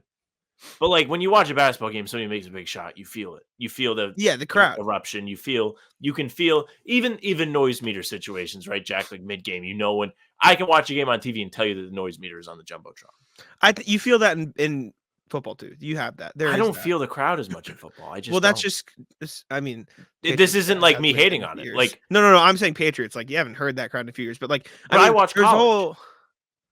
Oh, then you should definitely hear it. College crowds are even better than the NFL. That's crazy. They are better. Like certain like decibel level stuff. Yeah, but like I don't know. Baseball to me is very similar to basketball, where you can feel the pop if it's there. There's just so few pops in baseball. There's so few and far between. I feel like there's maybe you could argue to make them special. Football might have like a prolonged atmosphere where it's consistent. Your team is on defense. You're making as much noise as you can to distract the offense. Maybe. Whatever. That's an interesting chat. Hockey not mentioned at all. Playoff hockey deserves credit. Playoff hockey is sick. I It's like fun. playoff hockey. It's fun in the same way that playoff baseball is fun, where you're like, okay, every goal matters. Yeah, but playoff hockey is better than playoff baseball. You're There's more. There's more action. There's so much more action in playoff. There definitely is. Like It just depends what your cup There's more of tea action in playoff hockey. I would argue playoff hockey is, I don't want to put it ahead of basketball, but it might be the best playoff sport in terms of pure, like, you have a chance for action at every second of the game and every single thing matters because there's so few goals in hockey that every chance you get is so important. Every goal Well, that's how I is feel about important soccer. versus basketball. Yeah, it's soccer. Playoff soccer might be the best too. Well, they don't even need but playoffs. They just run the regular that's why season. it's not as It's good. fire. Nah, I hate that. I think it's lame. You don't like that? I think that makes it so much more fun. That's like I why think it college sucks. football is fun. No, Because like, well, all these games matter. but they do matter. But like, only 2 teams have a chance every year. That's lame as shit. That's not true. There's 3 teams in it this year. I think that's. Oh, I'm sorry. 3 instead of 2. And then, I think there's teams at the bottom battling not to get relegated. Nah, I don't. I And don't then like you're that the same competing for teams win every Champions year. League spots and Europa League spots. I like soccer. I love watching soccer, but I hate the way it's formatted in terms of who wins because it is just the same teams every single season. I think that's super fucking lame. Like, what if the Warriors dynasty was just forever? Like, what if that was just Holy shit? We would still have suck. to do a bracket too. It would Oh my yeah, we're God. going for a while. We'll We move talked on. Too long. I hope you guys enjoyed that. If you didn't, what are you I gonna mean, that was only 10 minutes. Draymond Green is back to clotheslining people and doing his old Draymond Green stuff. He's changed. That is the next thing. He hit a super cool WWE move on Patty Mills. And I'm pretty sure this was ruled a common foul. Like they went back and looked at this. And this was a common foul, which is funny. So here's just the man. I'll describe it for audio listeners, but this is Draymond turning around, going in, and then just hooks him around the neck. That's not as bad as I thought it was, actually. Nah, I don't know. I don't know. Also, for what it's worth, this is no. See, it doesn't look as bad because they are tangled at first, but then Draymond is like sliding off of Patty Mills where he doesn't have to do this, and he's like, nope, flexing the arm, grabbing him. Yeah, he does grab him a little bit around the neck. Maybe it's not great. But again, this is a reputation call too. It's like, hey, look, Draymond probably tried to like choke slam him. No, it's common foul. They called it a common foul. No, but like from our perspective, we're like definitely like he definitely like the Reddit post being like Draymond is back. This is true. Somebody else you might give him the benefit of the doubt. That is no longer not Draymond. Yeah. So Draymond is he's Draymond. That'll happen. Next thing is something Jake Eisenberg. Is it Eisenberg or Eisenberg? Do you know? I think it's Eisenberg. I said Eisenberg last time. Jake Eisenberg of First to Floor mentioned this, and I saw the clip, so I want to look it out. The Melbourne United versus Tasmania Jack Jumpers. The final like couple minutes of this game might be one of the sickest like endings to a game. Like, do you remember that UNC Villanova final where there was like crazy shot? It was like that. And so we're just gonna watch it. And if the NBL strikes it, then YouTube people, you might not see this. But we're gonna watch it anyways. And I just because the ending to this game was crazy. And so I want to watch it if it lets us. So we'll see the score here in the context after this for the replay. But this is the championship of the NBL 1-1 series. This is game 3. Tasmania Jack Jumpers versus the Melbourne. What are they called? Melbourne United? Is it just Melbourne United? Yeah, I think it's just United. Yeah, versus Melbourne United. So the Jack Jumpers have the ball at the top of the key. They get the ball, take a top of the key 3, down by 2, put themselves up by 1 with 57 seconds left. Just a clean look, top of the key. By the way, Melbourne United, Matthew Dellavedova, the ball in his hands right now. Matthew Dellavedova, dribble, drives the lane, spin, up, bucket, up by 1. Puts Melbourne United up 1 with 36 seconds left. He's hyped. Matthew Dellavedova now passing the ball in after getting a stop on the Jack Jumpers, up by 1. So Melbourne United up by 1. Matthew Dellavedova tries to get the ball in, turns it over. Maybe was a foul there, but no foul called. 8 seconds left. Jack Jumpers save the ball, get it inbounds, get it to their point guard. I don't know who this guy is. I apologize for no name. He dribbles, contested Dame 3, bang. Up by 2 with a second left. Jack Jumpers end up winning the game after the Melbourne United shot just doesn't go in. Just like crazy ending after like 3 shots to go ahead in the final minute of the game. Jack Jumpers go up 2-1 in the series. That would after be a turnover sick. from Delhi. How cool, dude! I just That would imagine be being in that absolutely building. Sick. Must have been. Well, like, they were on the atmosphere was road. sick. Yeah, yeah, fair enough. But it's just a great ending, like very sick ending to the game that I thought was cool that I wanted to watch and share on the stream. Okay, bracket time, shall we? Mm-hmm. So today we are going to be looking at college logos, just ranking college purely based on logos, not the colleges themselves, but just how much we like the logos. So I'll bring up the bracket here. How many shuffles am I hitting, Sam? No shuffles. No shuffles. This is technically college football logos, but it's just the fucking college. So Yeah. here we go. Let me throw it up. Let me pull up our overlay. First one we got is Nebraska. Whoa, what is versus- this? What did I put on the screen? Oh shoot! You This just hurt my feelings again. Put it there. What is this one? It was Celtics Warriors post game. Oh, well, I mean that's It's from when they blew them out by 50, so I wouldn't be too upset. Oh, okay. Yeah, that's when you weren't there, so we had to do a post game, and I had to create a new overlay. So first one, no shuffles. Yale, or excuse me, That's BYU. BYU. Yeah, sorry, I saw the Y. Yeah, BYU versus Nebraska. Thoughts? I think it's Nebraska. One, just because you solely did not recognize that it was BYU, and I think the N is just kind of a stronger logo than this shitty Y. Agree. Shout at the end. Next, we have the UNLV, which is just UNLV versus the O of Ohio State. The Ohio State logo is iconic. I think. Yeah, I think the UNLV one sucks too. Just like to pile on. Yeah, it's just boring. Shout out Ohio Mm. State. Vanderbilt versus Clemson logo. The Vanderbilt star is cool, but the Clemson logo, like, you know, that's Clemson when you see the paw print, but it is just a paw print. So what do you think? I like the paw print because it doesn't even have to have like the letter. That's the one thing No, about it's like a lot Clemson. of college logos, or I guess any logos that have a letter. That's what I'm saying. Next up, we have Wisconsin versus the Utes, the Utah Utes. What do you think? I don't know. I like the W, but the Utes is like more creative. I don't know. There is more creativity to the Utah one. So we go Utes. Yeah. Sorry, Wisconsin. We'll rock with the Utes. Next, we have Notre Dame versus Army. Army. Notre Dame. Notre Dame's better. Notre Dame. Great. Notre Dame's iconic. ND. Easy. Auburn versus the BC Eagles. Now, I might be biased, but having the Eagle on it just gives it the extra oomph, I think. I like the Auburn one, actually. Really? Why?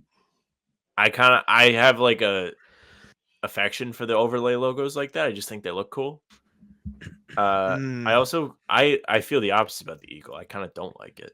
What? Why? Yeah. I don't know. What? I Maybe feel like just AU. also think like BC it doesn't really have like good sports too. So like maybe that's factoring in it. I think Auburn was super boring. I think it's super boring. It's just an A and a U. At least the All right, BC's put got the BC Eagle. through. It would be unjust. I don't know. Next, we have Boise State versus Duke. I feel like This the is Duke not my logo- favorite of the Duke logos because they have one with the It's- Blue Devil on the logo. Oh, so you like it in that case, but not the Eagle. No, like the logo is just the Blue Devil. Oh, I see. I do think this D for Duke is so like Duke. Do you know what I'm saying, Lo? Like this, It is iconic. Captured this. I don't know. My favorite color is orange. I don't love that color combo Boise State's got rocking it. It's a bit awkward. I think you have to put Duke through. Respect. Next, we have Coastal Carolina versus the. Isn't this UNLV? Isn't the Lobos UNLV? No, that is New Mexico State. Yes, New Mexico State. I fuck with the Coastal Carolina Rooster. Me too. I fuck with it. I'm a big fan. Reminds This me could of the Peter Griffin versus the chicken. it could go far. I can't lie. What is it called? Coastal Carolina mascot. They are the Probably just Cox. Chanticleers. Same thing. Sure. New Mexico State versus Kent State. I'm surprised they're allowed to have guns in the logo. I kind of like the cowboy. I do too. I fuck with New Yeah. Mexico State. Shout Put out the New guns Mexico State. through. We've got Georgia Southern versus University of Houston. That Georgia Georgia- Southern logo sucks. It's really not good. University of Houston through. University of Loyola, Maryland versus Louisville. Louisville clears, right? Yeah. Louisville is kind of sick. I was trying to see if there's anything I liked about the Loyola one, but not really. No. We have That's Eastern Michigan.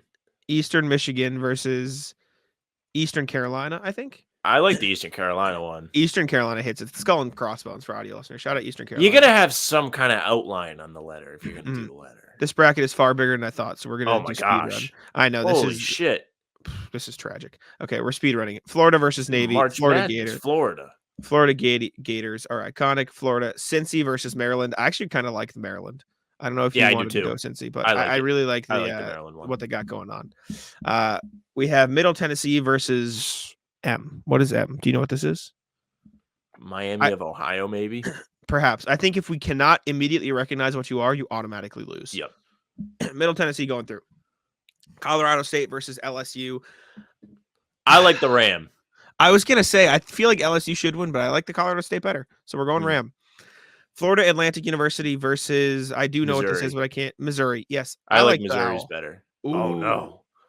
I'll back Missouri. You gave me BC. I'll give you Missouri. I just fuck with the Owls because I think Owls are so unique. Like, you don't see Owls a lot. But University of Miami versus Rutgers. Miami. The U is iconic. The U is iconic. I agree. Pitt versus... Not Michigan State. Not Michigan State. I like the logo, but it's just unfortunate. So we kind of have to go with Pitt. And I do think Pitt has this like shortened version of their thing better. Yeah. University of Texas Houston. I think this is like a Texas. That's Central Florida. Central Florida versus Oklahoma State University. I think respect Marcus. I like that Oklahoma logo regardless. Shout out. Oregon State versus Ole Miss. I love the cursive. Oh, I was gonna say I'm a fan of the Beaver. Unfortunate. I'll give you the cursive. That's fine.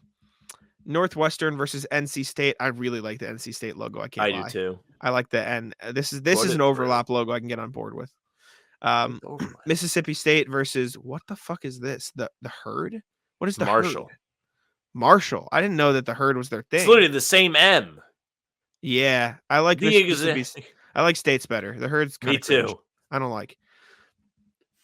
Next, we have Texas Longhorns versus Utah State. Texas Longhorns is a front runner. This is big time. Wait, this is University of Central Florida. Yeah, the other one was South Florida. South Florida. This is. I like the Washington logo. I was gonna say the same. I like the Washington one. Sorry, we're speedrunning chat. Be ready. This is a long bracket. And I didn't realize. Oregon versus Virginia Tech. Story time. I used to have a Virginia Tech hoodie that I wore all the time, so I'm partial. But I think the Ducks logo is probably better because it's more iconic. Because it's. You know what's funny about the Ducks is they just don't use their fucking logo. I know they just have a zillion different things because Nike is like fanboy. Thoughts? Go ahead. Put Oregon through. Oregon. Unless you're partial. Nah. UCLA Bruins versus the UNC logo. I think another overlap logo. The UNC logo is iconic. You need it. Purdue versus Michigan. RJ, respect. Thoughts? I think the Michigan one is iconic. Oh no. Sorry, RJ. The M Michigan going through. Syracuse versus the Gamecocks. I feel like this might be a sorry Bobby because the Gamecocks is kind of sick. Okay. I'm a fan of the Gamecocks. Go ahead. I'm a fan. Virginia Tech versus regular Virginia versus Washington State. Regular Virginia versus Washington State. Sorry. I like the swords. Yeah, Virginia goes through. I do like the Washington one too, though. Wyoming versus Wake Forest. Wyoming versus Wake Forest. I kind of like the horse. I like the horse. I'm a fan. Put it through. Good job. Minnesota versus Louisiana Tech. Louisiana Tech. I like the Minnesota M. I will say we've seen a million of the same M's. Shout out to Minnesota for not using different the same M. Yeah. Agree. All right. Speedrun time. My God, I'm so sorry. Nebraska, Ohio State clears. Can it go through? Clemson, Utah. Clemson. Notre Dame, BC. I'll concede Notre Dame's iconic logo. Duke versus the Cock of Coastal Carolina. The Rooster is sick. Yeah, put it through. I'm a big fan. New Mexico State versus Houston. Agree. Louisville versus Eastern Carolina University. I kind of like Eastern Carolina. I'm a fan of the Skull and Crossbones. They're making a run. Gators versus Maryland. The Gators is sick. I like the Gators a lot. I'm a big fan. Colorado State versus Middle Tennessee. Colorado State. I'm a fan of the Ram. Miami versus Missouri. Miami through. Pitt versus OSU, Oklahoma State. I kind of like the cursive. I like the cursive. Ole Miss versus NC State. Thoughts? I like the NC State one. I do too. Texas Longhorns. I think they beat Mississippi State. Longhorns are iconic. Yeah. The color, the burnt orange is fire. Mm-hmm. Washington, Oregon. I like the W. I do too. I I'm think a it's fan. clean. UNC versus Michigan. NC. Agree. Gamecocks versus Virginia. Do you like the I sword like or do you like the cock? I like the South Carolina. South Carolina Gamecocks, and then we have Wyoming versus Minnesota. I like the horse. I'm a fan. Okay. I'm a fan of Wyoming. All right. Ohio State versus Clemson. What do we think? Clemson. Paw print. Notre Dame versus Coastal Carolina. Coastal Carolina's going far, man. This rooster is sick. The colors are unique. I'm a big fan. Okay. Unless you oppose. Unless you like the ND. I kind of like the overlay, but you go ahead. You have a passion. I like the rooster. I like the rooster a lot, The man. cock. University of Houston versus the Pirate, Eastern Carolina. I like the Pirate. I do too. I'm a fan. The colors work well too. Gators versus Colorado Ram. I like the Ram. I like the Gator. We'll give you the Ram. You gave me the. I think the there's too many rooster, colors. The Gator does not need to be green. I guess. Well, Gators are green. Pitt versus U Miami. What do we think? I like the Pitt cursive. Pitt cursive. Okay. NC State versus Longhorn. Longhorns. Texas. So it's so simple. It's so great. Washington versus UNC.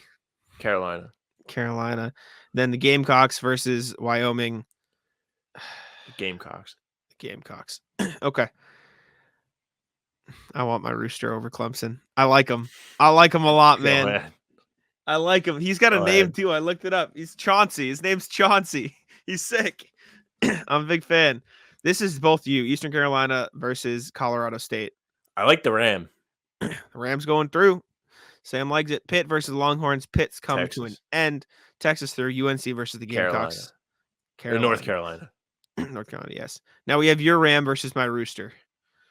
Put the Rooster through. I know you want. Yeah, Just love lose to him. Whoever wins this. I know. Texas. I think Texas is going to beat North Carolina, though. Okay. I Texas, like they both have an iconic color to them. I like the Rooster better, but Texas is too iconic not to put through to the finals. Okay. Put it through. So we can see it. All right. Speed run Go again. You ready? Kentucky versus the Razorbacks. I really like I like the Hog. I'm good. I'm glad. Georgia versus what is this? I don't know what Georgia school that wins. is. Georgia Yeah. wins. We don't know what it Is that is. Wyoming again? Same I have colors. no idea. What the hell is this? Who is this? What college is this? Georgia Tech wins because I don't know what this is. Yeah. What fucking school is that? Georgia It's not Tech wins. Iowa. Tennessee versus Illinois. Just the same fucking logo. I like the Tennessee orange, but I also like the Illinois logo because they're very similar, I guess. But I feel like Tennessee is like they just. Yeah. I'm not going to go into jerseys. Well, Tennessee, fine. I'll back it. We have Oklahoma versus I think this is UAB, and I really like the Dragon. If it'll pop up, I'm a fan of the Dragon. I think he's cool. Okay. He's unique. I won't I like fight it. you. Thank you. What the fuck Bowling is this? Green versus Akron Zips. Potentially, I don't know. I like the Bowling Green. I agree. It's simple. It's got a little fun, dude. Ohio versus Rice. I think Rice is a super stupid name for a college, so I like Ohio. Okay. That's my logic. Next we have Toledo versus Tulsa. Both kind of bad, I would argue. I think I both like these the are pretty shit. hurricane flags on the Tulsa one. Sure. I'll rock. I'm with I'm it. partial. Stanford versus Memphis. I kind of like both of Stanford. these logos, but Stanford's is very cool. The tree is very sick. Memphis is a good logo too, man. Right? USC versus Air Force. USC. I like the USC. The colors are good. The interlocking overlap. is cool. UTEP versus something Mountaineers. Appalachian State. Appalachian State. Thank you. More creativity for UTEP. They got I was gonna say. the pickaxe is the T. I like UTEP. West Virginia versus the South something Jaguars. I like West Virginia. This is cool. Put it through. Shout out Joe. Shout out Joe. That was weird. Western Kentucky University versus Kansas. I never realized that Western Kentucky University was literally just a hand waving a fucking towel with Western Kentucky on it. Yeah, I didn't realize that till now. That is kind of funny. I kind of like it, but Kansas is too cool to not let go through. Hey, I think the Kansas logo is pretty decent. It's too iconic. Michigan State versus Some other state. another state. Shout out PJ. Shout out It's Gear. Michigan State. Yeah, the Welcome. Spartans iconic. Kansas State versus FIU. Florida. I kind of like the Cougar, but since I can't name the college, I think we have to give it to Kansas State. I like the Kansas State logo too. I like the All right, we'll rock with minimalistic it. ones. We have Hawaii versus I think that's Georgia State. I like Hawaii's. I do too. I'm a fan. Baylor versus Troy. Baylor wins. Colorado versus Colgate? No, Colgate's a different seat. Colorado wins. Welcome, Derek White. Might be Charleston. Maybe. Alabama versus Jesus Christ. What are we doing? Roll here? damn Tide. Holy shit. Somebody didn't like that. Sorry. Arizona State versus I don't know what this is, but I like this logo. I do kind of like the logo, but I don't know what the damn state Old Dominion. Is it Old Dominion? Oh, it might be Old Dominion. I think I like Old Dominion. This is a cool logo. This is a cool logo. No? Is Old Dominion a university?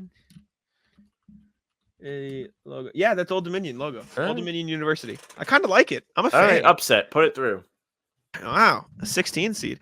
Next we have Penn State versus C with the little I like the mining Penn X. I do too. Nevada versus Arizona. I like the Zona logo. I do too. I think it's minimalistic, cool. Still looks cool. Cal versus Fresno State. I like the Bulldog. I do too. I'm glad you said it. I like him. He's cool. Florida State versus the NIU Huskies. I like the Seminole. Yeah, Seminole's fine. I like the dog, but Seminole, I don't know it enough. I don't know either. Temple's on the right. Temple. Yep. Temple actually waitlisted me at college, so fuck them, but the logo's cool. So we'll go there. Iowa State versus Bowl. Buffalo. Iowa State better. I like the Iowa State. I agree. San Diego State versus... I don't love the San Diego State logo, but I don't know what the other school is. So I think we have to choose San Diego State. Yeah. Texas and A&M versus Tulane. I kind of like Tulane. I don't know why. Tulane. He's kind of the cool. A&M logo quite a bit, but I think the green wave is funny looking. He looks angry. This guy is fun. I think this guy could go far. He's kind of cool. I think this guy could go far. Wait a second. At the draft.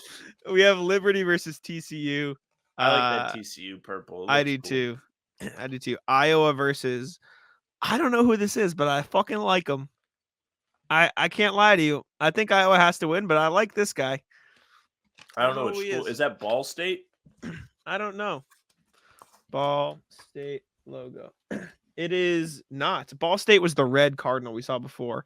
So yes. This is orange and blue. There's one that's a penguin. College. I don't know what school it was. Look up what school has penguin as a logo. This is it's a Texas team. This team is. How the hell did you find that? I just Googled orange and blue bird logo and something, and the image popped up. But I have to scroll through an article to find the image to figure out what team it is. He is. What the fuck? UT San Antonio. I think Iowa has to win by the rules we set for ourselves. Yeah. But I like the Hawkeye too. I think that's a good logo. It is a road. It is a road runner. They are the UT Roadrunners, which I think is kind of cool. But Iowa wins. Texas Tech versus Louisiana Raging Cajuns. In on the Cajuns. I was gonna say I just think of like Cajun seasoned fries. Have you seen their mascot? I'm sorry. Now this is too long to do this, but Louisiana Raging Cajun mascot. My buddy went to school there for like a semester. His name is Cayenne. Their mascot's just a fucking pepper. Look at this guy.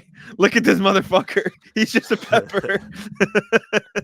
He's kind of sick, no? Yeah, he is sick. Very cool. Okay. Indiana. And last one, Indiana versus SMU. Indiana. Okay. I'm a big fan of the Indiana logo. Arkansas Razorbacks versus Georgia. Arkansas. Georgia ripped off the Packers. I like the Hogs. Now, if you had the Bulldog. Yeah. Tennessee. You might have a chance. Tennessee, I agree, over Georgia Tech. UAB versus Bowling Green. I like. Put the dragon. You like the dragon? I do too, but I don't mind the little bird. So I'm partial, but we'll rock with the dragon. Tulsa versus Ohio. I know you like the flags. You like the flags. Stanford versus USC. Stanford's logo is cooler, I think. I think so too. The tree is so unique in the S. Yeah.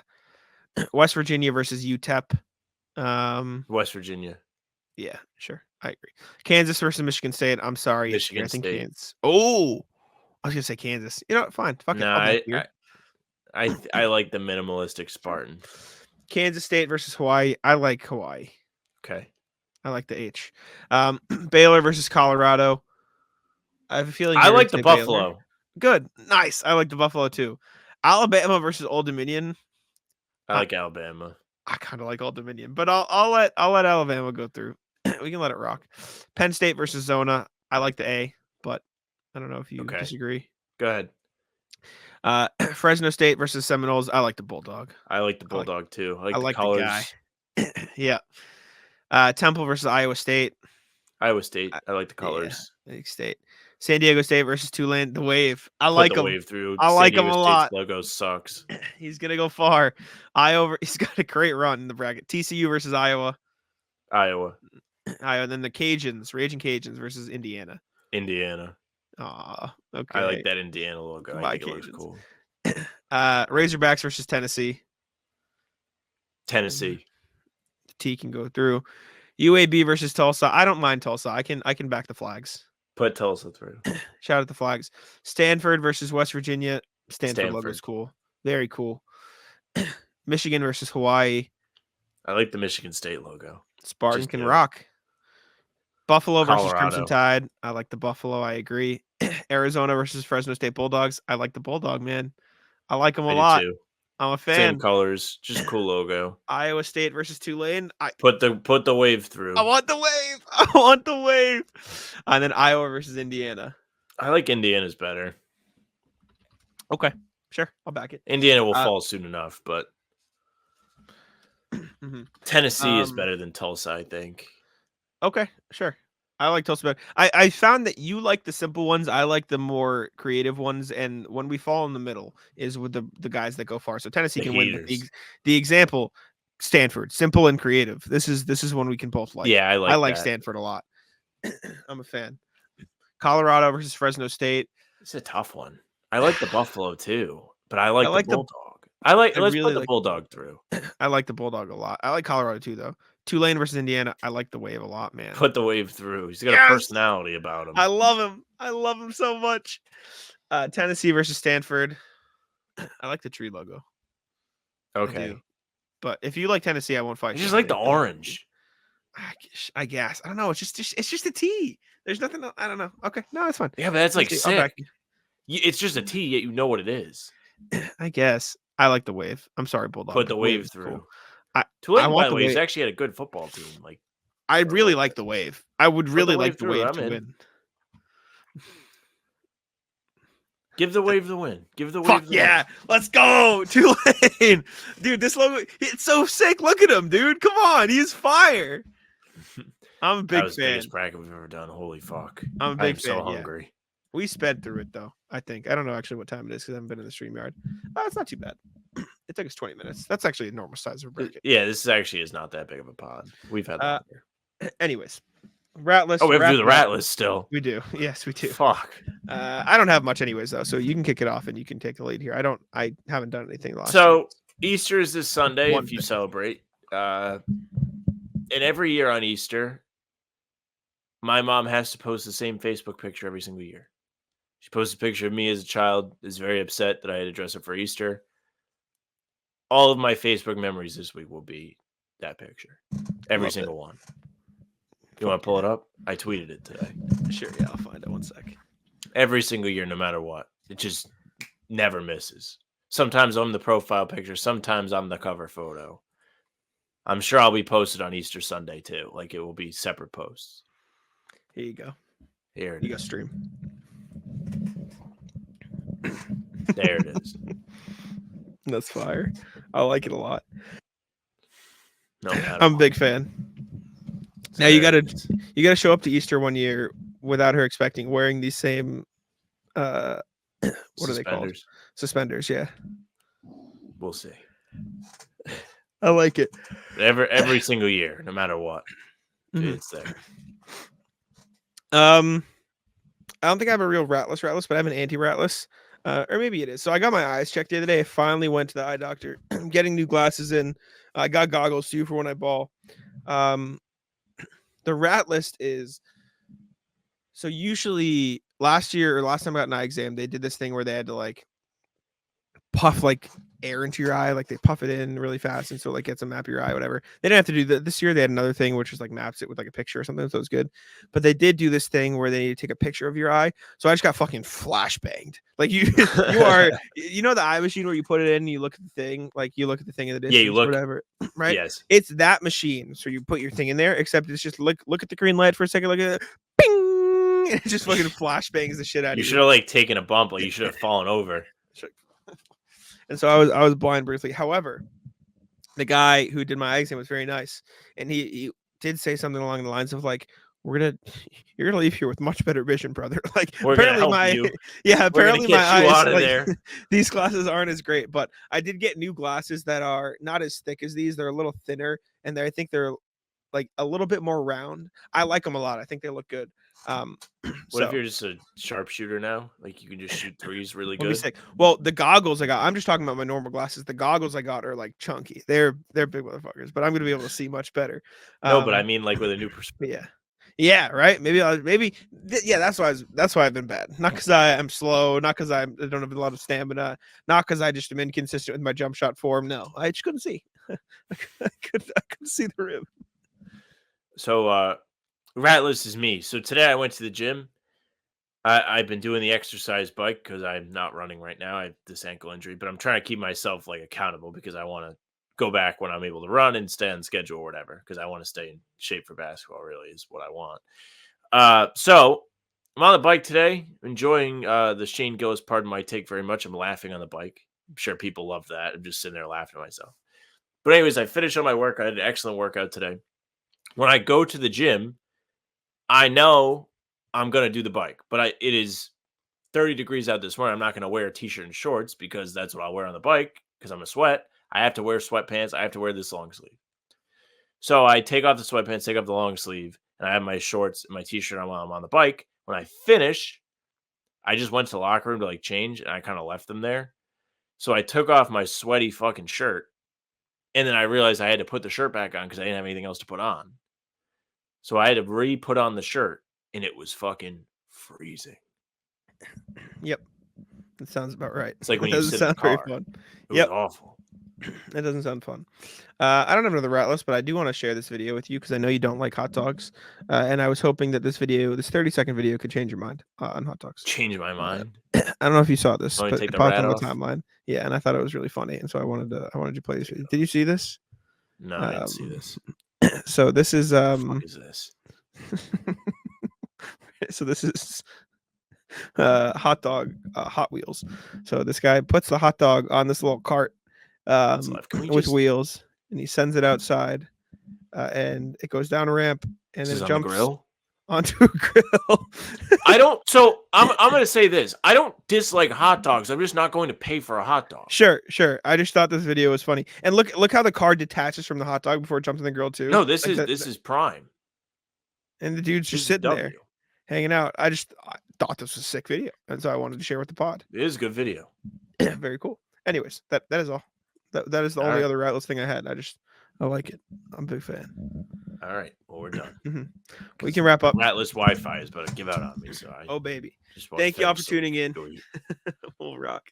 Thank you all for tuning in. We appreciate it very much. Make sure to leave a like on the video, subscribe to the channel, send us an email at hbtcpod@gmail.com, and I will let Sam wrap it up. Yeah, thank you very much for listening or watching. If you're watching, make sure you subscribe to the YouTube channel, hit the notification bell so you don't miss any of our daily videos. We're coming at you with these pods on Tuesday, Thursday, and Sunday. We have other uploads coming at you in the filler days, 5 a.m. no matter what. We are here, whether it's game recaps, whatever breakdowns. We're doing Talking C's Monday, Wednesday, and Friday with Bobby live on the channel. 11 a.m. on Monday and Wednesday, usually around 10 on Fridays. But this Friday, we are here at 11, the normal time. So be here. Celtics at the Roundtable will be back again on Tuesday. If you missed it yesterday, the replay is on the channel in the live section. It was a lot of fun. We had a lot of the Celtics Avengers on the channel chatting with us. Loved it. Spotify, Apple. If you follow us there, the audio pods and game recaps will go right to your inbox. So definitely do that. Leave a 5-star review. You can find us via email, hbtcpod@gmail.com. You saw RJ reach out today. Be like RJ. Get in there. You can also Find us on socials at How About Them C's, Twitter, Instagram, and TikTok. The Facebook is just the name of the pod. Our streams are there. They're on YouTube and they're on Twitter. Jack's Twitter is at JackSmunNBA. Mine is at Sam LaFrance NBA. That's it for us. Bye. Taco, come on. Taco.